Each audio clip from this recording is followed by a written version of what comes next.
Penser par soi-même, nous entendons parfois dire qu'il ne faut pas penser par soi-même. Sous-entendu qu'il faudrait penser par les autres. C'est-à-dire que ce seraient les autres qui devraient nous dire ce que nous devons croire. Penser ou faire. Pourtant, cette idée n'est pas biblique. La Bible nous invite au contraire à méditer, à réfléchir et à exercer notre capacité de raisonnement. Josué chapitre 1 verset 8, que ce livre de la loi ne s'éloigne point de ta bouche.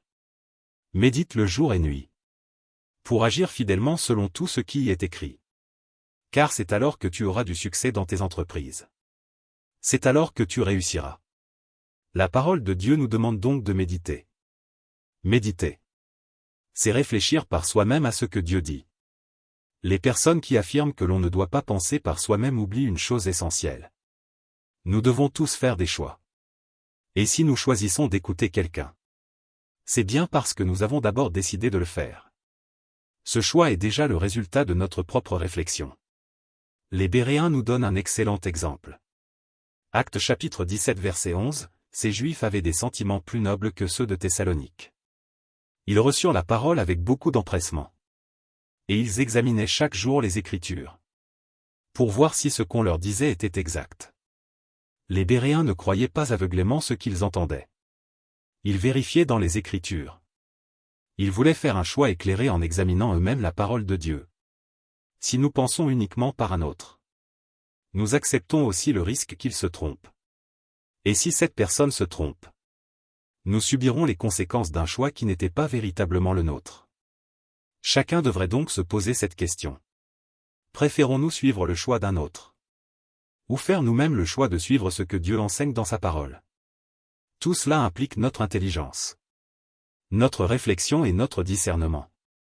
Sans cela, nous risquons de devenir la proie de personnes qui pensent à notre place.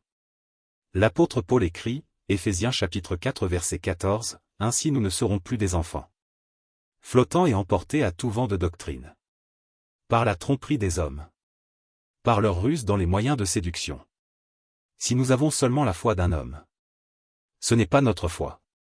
Bien sûr. Nous parlons ici de la foi placée dans les hommes. En revanche, nous devons avoir foi en Jésus-Christ. Et cette foi se fonde sur la parole de Dieu.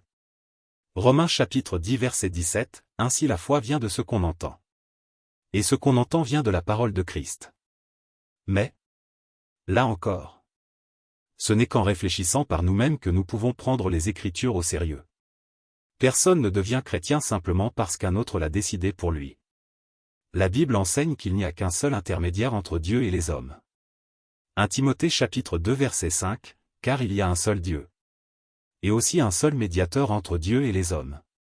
Jésus-Christ homme.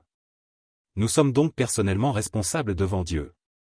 Aucun homme ne pourra répondre à notre place. Nous devons réfléchir, examiner les Écritures et faire nos propres choix en toute conscience.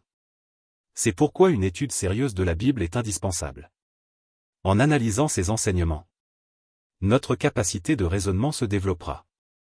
Nous apprendrons à discerner la vérité de l'erreur. Et notre foi reposera non sur les paroles des hommes, mais sur celles de Dieu. Romains chapitre 12 verset 2, ne vous conformez pas au siècle présent, mais soyez transformés par le renouvellement de l'intelligence, afin que vous discerniez quelle est la volonté de Dieu, ce qui est bon, agréable et parfait. Voilà un enseignement qui mérite d'être médité avec soin. Car Dieu ne nous demande pas de croire sans réfléchir, mais de rechercher la vérité avec un cœur sincère et une intelligence renouvelée.